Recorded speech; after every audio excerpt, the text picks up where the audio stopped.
Sanjay news paper చూస్తూ తన స్నేహితుడు విజయ్తో ఓ విషయం మాట్లాడాడు.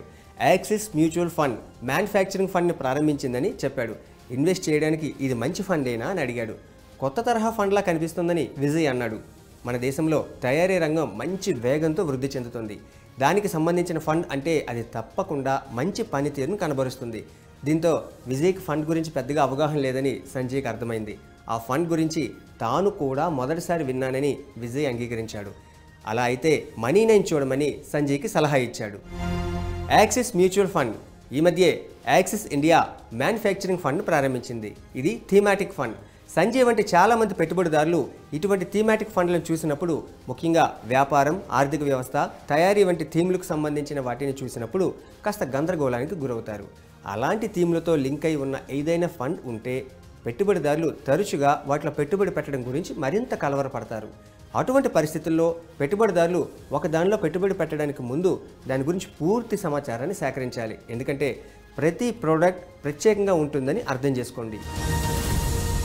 మ్యానుఫ్యాక్చరింగ్ ఫండ్ అనేది నిఫ్టీ ఇండియా మ్యానుఫ్యాక్చరింగ్ టీఆర్ఐని బెంచ్ మార్క్గా కలిగి ఉన్న ఓపెన్ అండ్ ఈక్విటీ పథకం.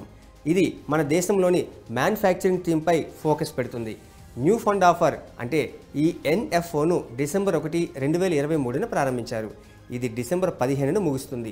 అయితే పెట్టుబడిదారులు ఎన్ఎఫ్ఓ యూనిట్ కేటాయింపు అయిన 5 రోజుల తర్వాత మార్కెట్ నుండి ఈ ఫండ్ యూనిట్లు కొనుగోలు చేయొచ్చు.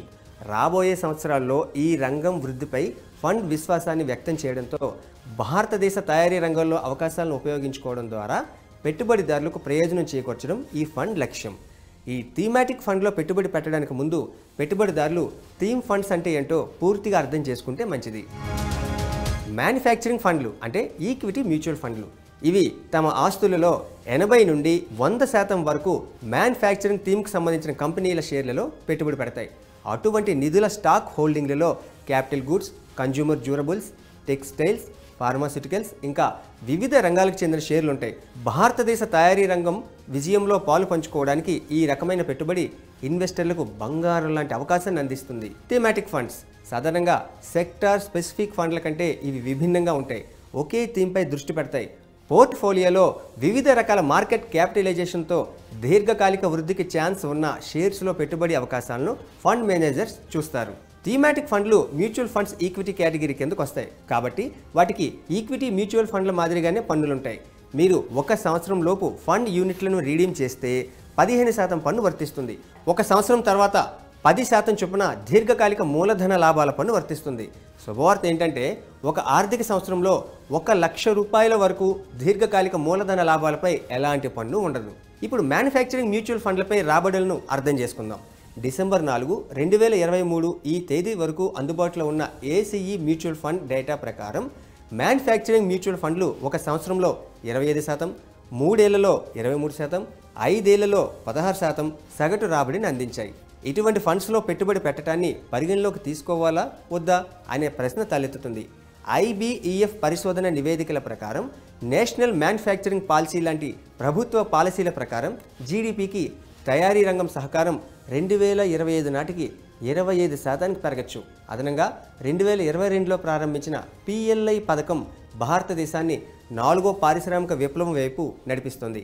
ఈ చర్యలు పెట్టుబడిదారులకు ప్రయోజనకరంగా ఉంటాయని భావిస్తున్నారు. గతంలో చెప్పినట్టు థీమాటిక్ ఈక్విటీ మ్యూచువల్ ఫండ్స్ వల్ల నష్టాలు కూడా ఉంటాయని అర్థం చేసుకోవాలి. అందువల్ల సంబంధిత రంగాన్ని క్షుణ్ణంగా అర్థం చేసుకున్న అనుభవజ్ఞులైన పెట్టుబడిదారులు మాత్రమే అటువంటి ఫండ్లలో పెట్టుబడి పెట్టడం మంచిది.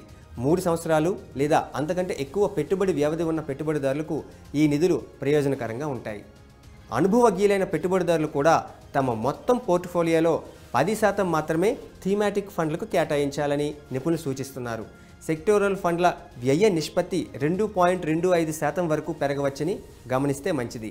అందువల్ల అటువంటి ఫండ్స్లో పెట్టుబడి పెట్టే ముందు వ్యయ నిష్పత్తులను సరిపోల్చడం, తక్కువ ఖర్చుతో కూడిన నిధుల కోసం వెతకడం చాలా మంచిది. సంజయ్ వంటి పెట్టుబడిదారులు థీమాటిక్ ఫండ్ పట్ల ఉత్సాహంగా ఉన్నట్లయితే లేదా ఫండ్ హౌస్ ప్రమోషన్ ద్వారా ఎక్కువగా ప్రభావితం అయినట్లయితే ఏదైనా పెట్టుబడి నిర్ణయాలు తీసుకునే ముందు ఆర్థిక సలహాదారుని సహాయం కోరడం మంచిది.